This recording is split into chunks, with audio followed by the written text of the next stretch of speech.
اعوذ باللہ من الشیطان اللعین الرجیم بسم اللہ الرحمن الرحیم وبہ نستعین وہو المعین۔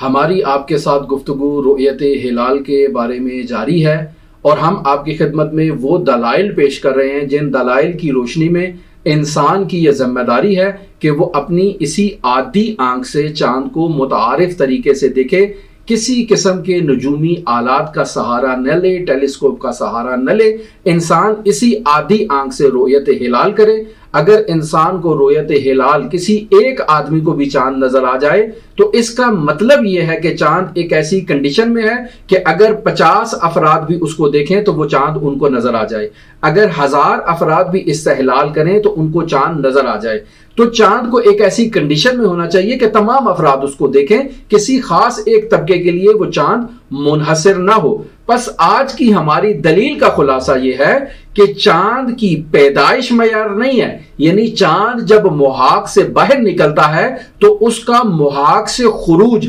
جو ٹیلیسکوپ کے ذریعے سے باقاعدہ طور پر دیکھا جا سکتا ہے وہ خروج معیار نہیں ہے، بلکہ چاند کی پیدائش معیار نہیں ہے، خود رؤیت معیار ہے قمری مہینے کے آغاز کے لیے۔ اور یقینی بات ہے کہ پیدائش ایک دن پہلے ہو جاتی ہے اور رؤیت ممکن ہے ایک دن بعد ہو، ممکن ہے اسی وقت انسان مطلع صاف ہو اور حالات اس قسم کے ہوں، ٹائم اس قدر زیادہ ہو چکا ہو اور باقی شرائط میسر ہوں، چاند زمین کے قریب ہو، سورج دیر سے غروب ہوا ہو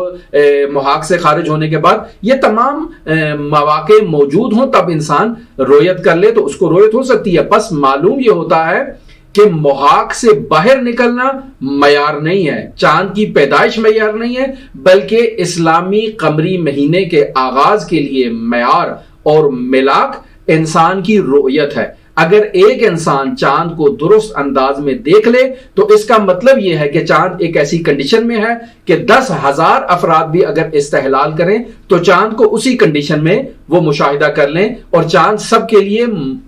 واضح اور روشن ہو۔ اس مطلب سے یہ واضح ہو جاتا ہے کہ خود اس عادی آنکھ سے رؤیت کرنا موضوعیت رکھتا ہے، طریقیت نہیں رکھتا ہے، یعنی رؤیت طریق نہیں ہے بلکہ موضوع ہے۔ انسان کو اسی عادی آنکھ سے چاند کو دیکھنا چاہیے۔ اگر انسان چاند دیکھ لیتا ہے تو قمری مہینے کا آغاز کر لے گا۔ بس ہم یہ نہیں کہہ سکتے کہ آپ ٹیلیسکوپ کا سہارا لیں، آپ جدید نجومی آلات کا سہارا لیں۔ اگر ہم نے یہ کہا تو اس کا یہ مطلب ہے کہ بعثت پیغمبر اکرم صلی اللہ علیہ وآلہ وسلم سے 1400 سالوں بعد تک بھی لوگ قمری مہینے کے آغاز میں غلطی کا شکار تھے، چونکہ وہ محاق سے چاند کے خروج کو درک نہیں کر پاتے تھے۔ چاند ایک دن بعد پہلے محاق سے نکلتا تھا اور یہ ایک دن بعد رؤیت کرتے تھے، لہٰذا ہمیشہ قمری مہینے کے آغاز میں یہ غلطی کا شکار رہتے تھے اور جتنے بھی انہوں نے اعمال انجام دیے ہیں وہ درست نہیں ہے۔ میرا ہرگز ایسا نہیں ہے، خداوند متعال نے ایسے قوانین ہمارے لیے وضع نہیں کیے ہیں۔ لہٰذا علم اصول میں باقاعدہ طور پر یہ بحث کی جاتی ہے کہ امارہ اور ترک یہ کثیر الخطا نہیں ہو سکتے ہیں۔ کیوں؟ چونکہ اگر یہ کثیر الخطا ہوں تو اس کا مطلب یہ ہے کہ عوام وقائع کو درک کرنے سے محروم ہو جائیں۔ پس پیغمبر اکرم صلی اللہ علیہ وآلہ وسلم، اصحاب اور حضرات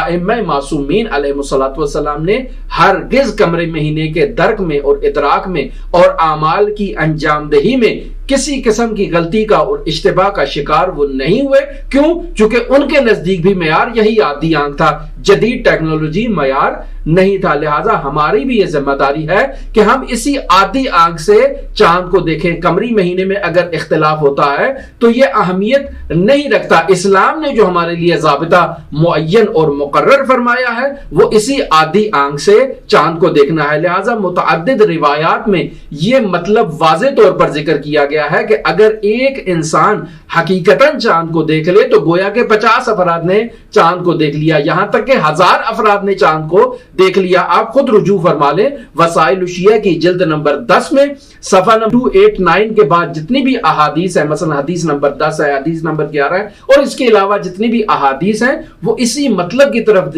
اشارہ کر رہی ہیں کہ رؤیت متعارف طریقے سے ہونی چاہیے، غیر متعارف طریقے سے رؤیت نہیں ہونی چاہیے۔ یعنی سب لوگوں کو ہلال نظر آنا چاہیے، اس شہر والوں کو نظر آیا تو اس شہر والوں کو بھی ہلال نظر آنا چاہیے۔ چاند کو کسی خاص طبقے اور کسی خاص طائفے کے انحصار میں نہیں ہونا چاہیے کہ صرف وہی لوگ وسائل کا استعمال کریں اور چاند کو دیکھیں۔ پس انصراف کا جو بعض فقہا نے پہلی دلیل میں نے آپ کی خدمت میں پیش کی تھی کہ فقہا دعویٰ یہ کرتے ہیں کہ رؤیت سے مراد انصراف رؤیت اسی عادی آنکھ میں ہے، غیر عادی آنکھ میں رؤیت نہیں ہے۔ لہٰذا وہ کہتے ہیں کہ اگر کسی شخص کے پاس غیر عادی آنکھ ہو، یعنی انسان کی نظر اتنی قوی ہے کہ وہ 50 کلومیٹر، 1000 کلومیٹر، 2000 کلومیٹر یہاں سے دور تک بالکل واضح اور صاف دیکھتا ہے بغیر کسی مشکل کے، یعنی اتنی اس کی بصارت قوی ہے، تو اگر ایسے آدمی کو چاند کی رؤیت کے لیے کھڑا کیا جائے اور یہ چاند دیکھ لے،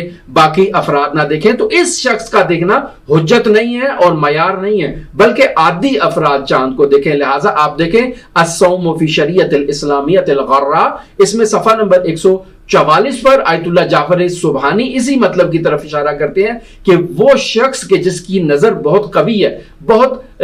خارق العادہ اس کی بصارت ہے، اگر یہ چاند کو دیکھے تو اس کی چاند کو دیکھنا معیار اور طرق نہیں ہے، بلکہ تمام عادی افراد اپنی عادی آنکھوں سے چاند کو دیکھیں۔ پس جدید آلات کا ہم سہارا نہیں لے سکتے، کیونکہ یہ متعارف آنکھ جو ہے یہ موضوعیت رکھتی ہے رؤیت ہلال کے باب میں۔ ہمارے ساتھ رہیے گا، ہم رؤیت ہلال کے بارے میں ادلہ آپ کی خدمت میں پیش کر رہے ہیں جن سے یہ ثابت ہو سکتا ہے کہ اسی متعارف آنکھ کے ذریعے سے رؤیت کی جائے، جدید آلات اور ٹیکنالوجی کا سہارا نہ لیا جائے۔ ہم آئندہ اپنی گفتگو میں اسی ذیل میں احادیث آپ کی خدمت میں پیش کریں گے، ہمارے ساتھ رہیے گا۔ اللہم صلی علی محمد و آل محمد وعجل فرج قائم آل محمد۔